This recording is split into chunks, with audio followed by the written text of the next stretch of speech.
Aujourd'hui, nous allons parler de 3 événements qui ont changé la Guinée pour toujours. N'oubliez pas de vous abonner et de liker la vidéo. Je me souviens de ce matin comme si c'était hier. Conakry était déjà en mouvement très tôt. Les gens marchaient vers le stade. Certains chantaient, d'autres discutaient avec espoir. Nous étions nombreux, venus simplement faire entendre notre voix. L'ambiance ressemblait presque à une fête. Les gradins étaient pleins, les drapeaux flottaient, et tout le monde croyait que cette journée serait importante pour l'avenir du pays. Puis tout a changé. Des rumeurs ont commencé à circuler. Des soldats étaient autour du stade. Au début, personne n'a vraiment paniqué. Mais soudain, le gaz lacrymogène a envahi l'air. Les gens toussaient, pleuraient, cherchaient à comprendre ce qui se passait. Et ensuite, les coups de feu ont retenti. Le bruit a traversé tout le stade. La foule s'est transformée en chaos. Les gens couraient dans toutes les directions, cherchant une sortie.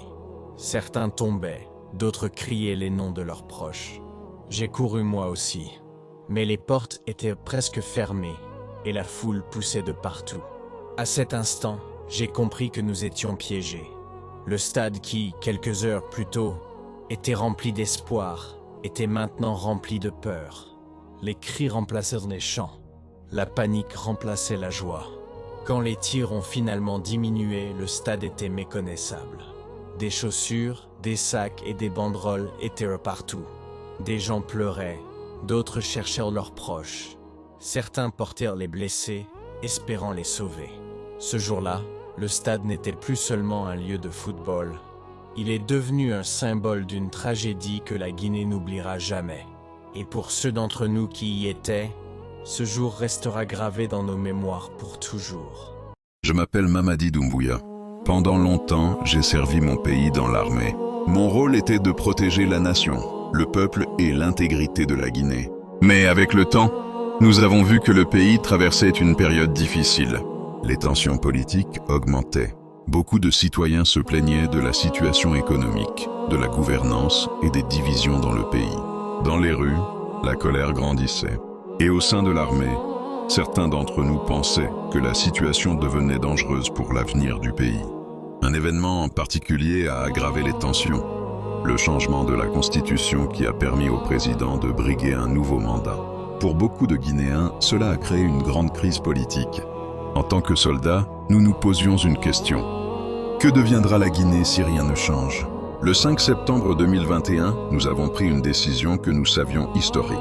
Ce matin-là, nous avons lancé une opération pour prendre le contrôle du pouvoir. Les forces spéciales ont avancé vers les points stratégiques de la capitale. En quelques heures, la situation a basculé.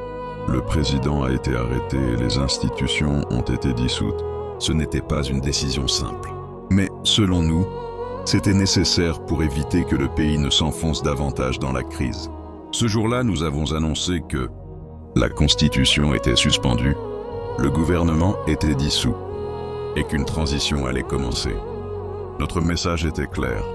Redonner une nouvelle direction au pays. Prendre le pouvoir n'était pas seulement un acte militaire. C'était, dans notre esprit, une réponse à une crise que beaucoup de Guinéens ressentaient. Mais l'histoire jugera toujours ce moment. Car dans un pays, chaque décision qui change le pouvoir marque toute une génération.